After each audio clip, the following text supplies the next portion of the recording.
Evaluation है, एक बड़ी परंपरा है जो उनके माध्यम से आई है।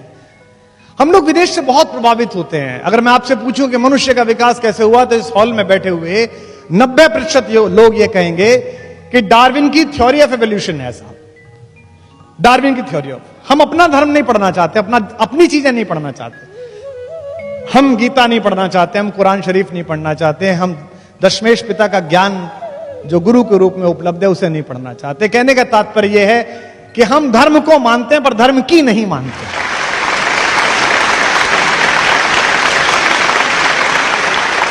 लेकिन आप ध्यान से देखें तो भारत में जो दशावतार की परंपरा है, जो हजारों वर्ष पहले, लगभग 5-6 हजार वर्ष पहले, तो इसकी कार्बन डेटिंग के प्रमाण है जिसके लिखे जाने के। डार्विन तो अभी आए हैं 100-200 साल पहले, वो बताकर गया है कि मनुष्य कैसे बना। जैसे डार्विन क्या कहता है, पश्चिम क्या कहता है कि जीवन सबसे पहले कहां शुरू हुआ, जल में शुरू हुआ, पानी में शुरू हुआ। हमारा पहला अवतार कौन है, मत्स्य अवतार, मीन मछली कहां पैदा हुई, पानी में पैदा हुई। फिर उसके बाद कहता है कि आगे बढ़ी थोड़ी सी प्रकृति, तो एक ऐसी चीज पैदा हुई जो पानी में और जमीन पर दोनों चल सकती थी। क्या नाम है उसका, कछुआ, कच्छप अवतार, मीन कमठ सूकर नरहारी। उसके बाद क्या आया, तीसरी चीज जो पानी, जमीन और कीचड़ तीनों को भेज सकता है, वो कौन है, वराह अवतार जिसे कहते हैं, सूकर। और उसके बाद मनुष्य बनना प्रारंभ हुआ, लेकिन पूरा नहीं बना, आधा पशु रहा, आधा मनुष्य बना। कौन बना, नरसिंह अवतार। देखिए थ्योरी ऑफ एवोल्यूशन चल रही है, अपने आप चल रही है, जो विदेशी समझ में नहीं आए। यहां तक आधा मनुष्य बना, अब पूरा मनुष्य बनेगा, लेकिन पूरा नहीं बन रहा, वो छोटी हाइट का बन रहा है।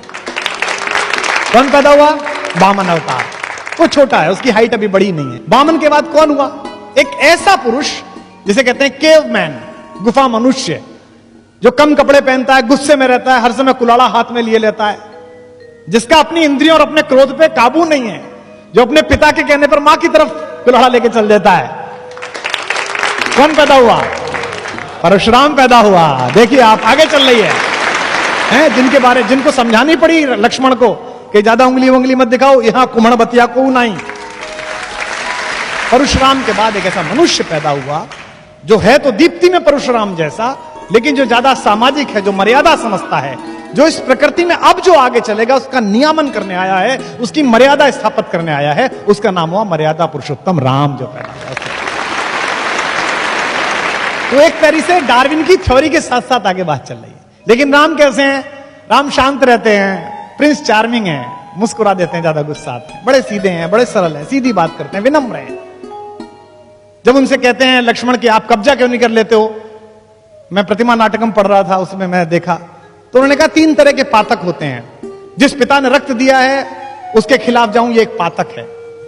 जिस मां ने मुझे सगी मां से भी ज्यादा प्यार से पाला है, उसके खिलाफ जाऊं, ये एक पातक है।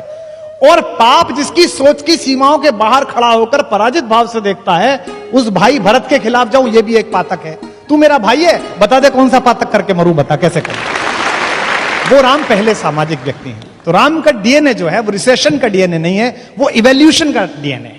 इसलिए उनमें अपने घर के सारे लक्षण हैं।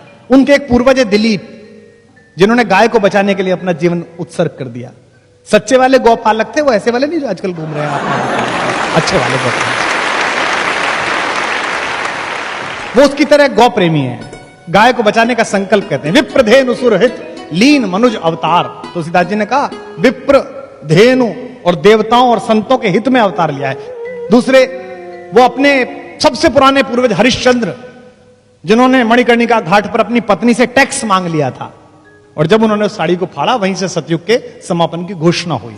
उनका पूर्वज है वो, उसकी तरह है वो, अपने पिता की तरह बात पर अड़ जाने वाले हैं। अगर एक बार कोई बात कह ली है तो वो ही करना है। उनके एक और पूर्वज है भगीरथ, जिन्होंने हजारों वर्षों तपस्या की। मैं गया था हर्षिल में, बापू ने बुलाया था, मुरारी बापू ने अपनी कथा में कविता पाठ के लिए।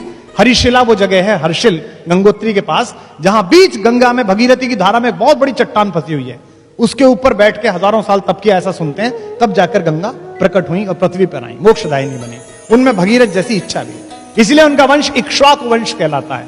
संस्कृत के विद्वान लोग यहां पर बैठे, ईख को इक्ष्वाकु कहते हैं, इक्षु कहते हैं ना ईख को।